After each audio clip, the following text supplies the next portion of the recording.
In the quiet village of Umueze, tucked between thick forests and wide rivers, lived a girl named Nnenna. Her beauty was the kind that made the sun wait a little longer just to shine on her face.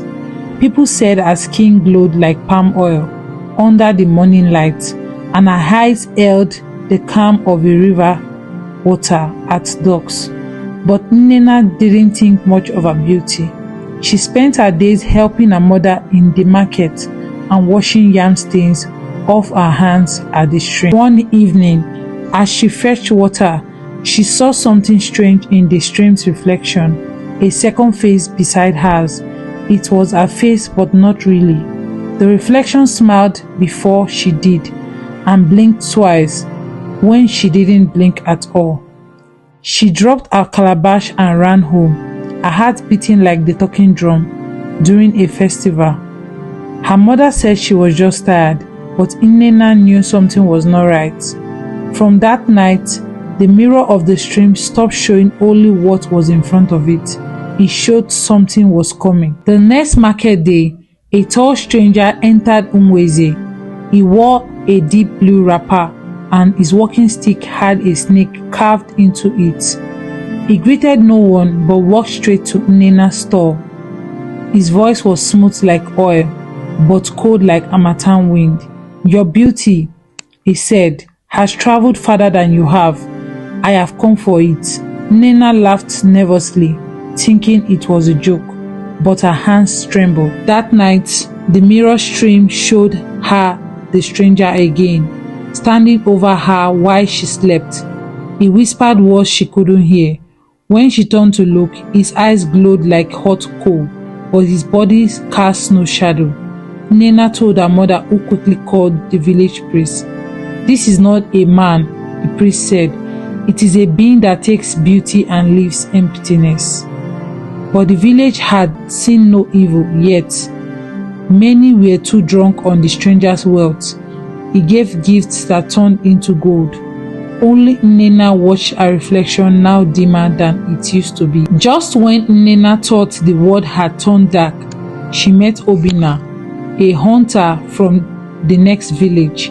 He was quiet, with eyes that never looked too long, but always noticed everything. He saw her fear and stayed, bringing her wild fruits and small laughter with each visit. The mirror didn't show Obinna's face at first. It was just Nnenna's face again, like before the stranger came. Slowly she felt her beauty return, not in her skin but in her laughter. But peace is never still for long. One morning, Nnenna found a feather tied with red thread on her doorstep. It was the mark of a curse. That same day, Obinna's strap caught nothing, and his voice cracked when he tried to sing. The village priest was called again. He touched the feather and frowned. "Love has awakened jealousy," he said, "and jealousy has teeth." Nnenna knew that then the stranger had not gone. Worse, was watching, not through the stream now, but through someone else, and someone close. The village festival arrived. Drum rolled like thunder, and girls danced under the moonlight, with white chalk on their faces. Nnenna was crowned Adugo, the beautiful one of the year.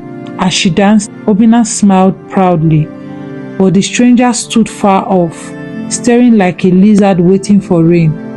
When Nnenna's dance ended, a mirror fell from her wrapper and broke into 7 sharp pieces. That night, every child in Umueze had the same dream. Nnenna crying in the forest, her face melting like palm butter in the sun. The village woke in fear. The priest called for her, but Nnenna was missing. Obinna searched all the parts he knew, but no trace. Only the broken pieces of the mirror remained. Each one now reflected someone else's fear. One piece showed a crying child, one a burning hut, one showed Obinna's own face covered in ash. The village began to whisper, did she anger the gods, or has someone taken her soul? Days passed, and the rain began to fall without clouds. Crops rotted in the ground, and goats bleated at nothing. The village turned to the oldest woman, Mama Uzo, who lived alone by the river.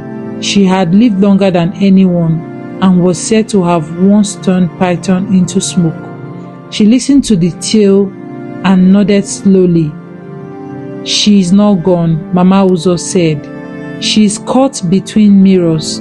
One must enter the forest and bring her back, not with strength, but with a truth so sharp it cuts deeper than betrayal." Obinna set out that night with a calabash of honey, a piece of the broken mirror, and a song Nnenna used to hum. The forest was not silent. It spoke in rustling leaves and footsteps behind him that left no print. At the base of the great ube tree, he found her, not asleep, not awake. Her eyes were open but held no light. A voice from the darkness spoke. "She gave me a reflection. You cannot take what is already mine." Obinna stepped forward and held up the mirror piece. "If you took a reflection, then you know her heart," he said. "You also know mine." The voice laughed bitter like kola nuts. "Your heart is heavy with something you hide," it said. "Say it and she may return." Obinna's hand shook. He looked at Nnenna, then dropped the calabash. "I lied to her," he whispered. "I once knew the stranger. He is my brother. He was cursed for stealing the beauty of women from village to village. I thought he had changed. I didn't warn her." Silence filled the forest. Then a wind blew strong enough to lift the leaves from the ground. Nnenna blinked, and her body trembling. A voice screamed, and a crack of light split the darkness. The mirror piece glowed and then faded. Nnenna fell into Obinna's arm, her skin cold but real. The tree stopped whispering. The forest was still again, but behind one tree, a pair of red eyes watched. Nnenna returned to Umueze, but something had changed. She no longer saw only her face in the stream. Sometimes she saw the past, sometimes a warning. She forgave Obinna, but never forgot his silence. Love, she learned, was not always soft. Sometimes it came with thorns. The stranger's body was never found, but the snake-headed staff, washed ashore by the river, cracked into two. The priest buried it under the Iroko tree. Years passed. Nnenna grew older, wiser. She became a healer, mixing roots and truth into medicine. She kept the last piece of the mirror by her window, not to admire herself, but to remember what beauty truly was. One night, a little boy asked her, "Mama Nnenna, are the stories true?" Nnenna smiled and looked into the mirror. "Child," she said, "sometimes the truth lives in a broken reflection, and sometimes a lie looks like love." Then she laughed, the kind of laugh that only someone who has faced darkness and returned from it can make.